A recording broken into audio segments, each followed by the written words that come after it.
तो हेलो दोस्तों, कैसे हैं आप लोग। उम्मीद करता हूँ हेल्दी एंड खुश होंगे। गाइस, इमेजिन करो कि कल सुबह उठो और तुम्हें पता चले कि मार्वल एंड डीसी एक ही कंपनी के अंदर आ गए हैं।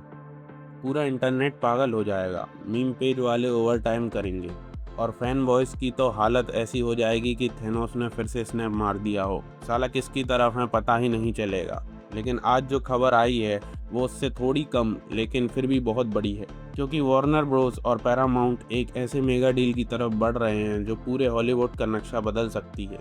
एक मिनट के लिए सोचो, एक ही कंपनी के पास बैटमैन भी है, सुपरमैन भी है, हैरी पॉटर भी है, ट्रांसफॉर्मर्स भी हैं, मिशन इम्पॉसिबल भी है और गेम ऑफ थ्रोन्स भी। भाई, इतना कंटेंट तो कुछ लोग अपनी पूरी ज़िंदगी में नहीं देख पाते। ये वैसा ही है जैसे आईपीएल की सारी टीमों को एक मालिक खरीद ले और मैच शुरू होने से पहले ही ट्रॉफी उसकी हो। और इस डील की कीमत सुनकर आपके शायद होश उड़ सकते हैं, करीब $110 बिलियन। मतलब इतने पैसों में हम सब मिलकर शायद पूरी एमसीयू का इन्फिनिटी सागा फिर से बना लें। लेकिन सवाल ये है कि आखिर ये डील क्यों हुई और इसका असर हमारी पसंदीदा फिल्मों और वेब सीरीज़ पर क्यों पड़ेगा। तो वीडियो को लास्ट तक ज़रूर देखना। और इस डील से कुछ ऐसे चेंजेस होने वाले हैं जो आने वाले सालों में पूरे एंटरटेनमेंट इंडस्ट्री का गेम बदल सकते हैं। तो सबसे पहले समझते हैं मामला क्या है। वार्नर ब्रोस और पैरामाउंट दोनों पिछले कुछ सालों से स्ट्रीमिंग वॉर में स्ट्रगल कर रहे थे। नेटफ्लिक्स लगातार आगे बढ़ रहा था, डिज्नी के पास मार्वल और स्टार वॉर्स है, अमेज़ॉन प्राइम लगातार बड़े बड़े प्रोजेक्ट्स में पैसा लगा रहा था। ऐसे में छोटे खिलाड़ियों का टिक पाना मुश्किल था। स्ट्रीमिंग प्लेटफॉर्म्स की हालत अभी वैसी ही है जैसे कॉलेज में आखिरी साल में स्टूडेंट्स की होती है। सबको लगता है कि हम सबसे अलग हैं, लेकिन प्लेसमेंट सीजन आते ही सब एक लाइन में खड़े दिखाई देते हैं। पैरामाउंट प्लस और एचबीओ मैक्स भी शायद अब यही सोच रही हैं कि भाई अकेले नहीं हो रहा, साथ में ही कोशिश करते हैं। और यही हुआ है। वार्नर ब्रोस और पैरामाउंट ने फैसला किया है कि अकेले लड़ने से बेहतर है कि साथ में लड़ें। सुनने में तो एवेंजर्स असेंबल जैसा लगता है, लेकिन हर टीम अप अच्छा हो ये ज़रूरी नहीं है। अब एक बार सोचो, अगर ये डील पूरी तरह सफल हो जाती है तो एक ही कंपनी के पास क्या क्या होगा। Batman, Superman, Harry Potter, game of thrones, mission impossible, transformers, Star Trek और ढेर सारी दूसरी बड़ी फ्रेंचाइज। मतलब कंटेंट का एक ऐसा पहाड़ खड़ा हो जाएगा कि नेटफ्लिक्स भी एक बार उठकर कैलकुलेटर निकाल ले। लेकिन यहाँ एक बड़ा खतरा भी है। जब कम कंपनियाँ होंगी तो कंपटीशन भी कम होगा, और जब कंपटीशन कम होगा तो क्रिएटिविटी भी कई बार कम होने लगती है, क्योंकि फिर कंपनियों पर प्रेशर कम हो जाता है। अब सबसे बड़ा सवाल, इसका असर डीसी यूनिवर्स पर क्या पड़ेगा। डीसी फैंस तो वैसे काफ़ी मजबूत दिल वाले होते हैं। मार्वल फैंस एंड गेम के बाद रोए थे और डीसी फैंस हर साल किसी न किसी प्रोजेक्ट के कैंसिल होने पर रो लेते। अब तो आदत सी है उन्हें ऐसे जीने में, क्योंकि डीसी फैंस पहले ही काफ़ी कुछ झेल चुके हैं। कभी स्नाइडरवर्स गया, कभी रीबूट हुआ, कभी प्लान्स बदले, कभी फिल्में कैंसिल हुई। डीसी फैन होना आजकल किसी रिलेशनशिप में होने जैसा है।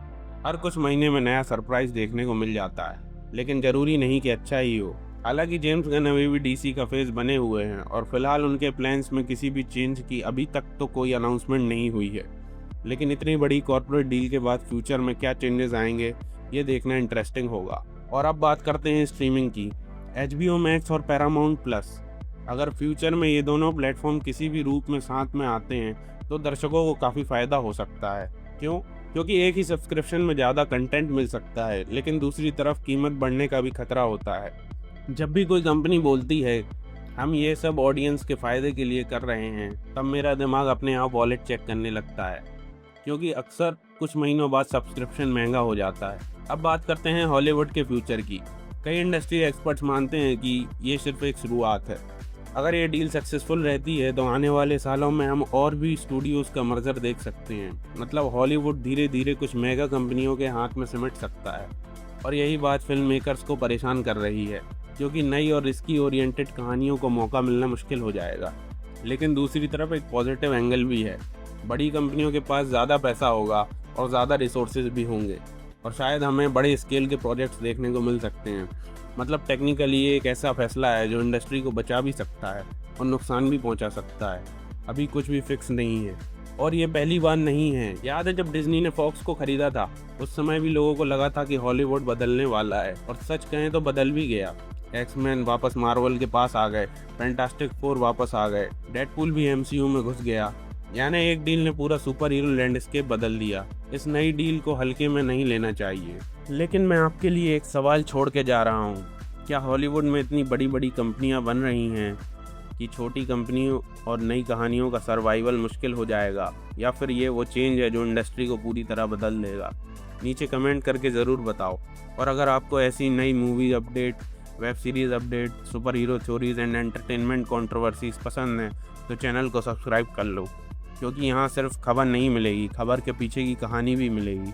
मिलते हैं अगली वीडियो में, तब तक के लिए अपना ख्याल रखिए और याद रखिए, हॉलीवुड एंड जियो पॉलिटिक्स में कुछ भी परमानेंट नहीं होता।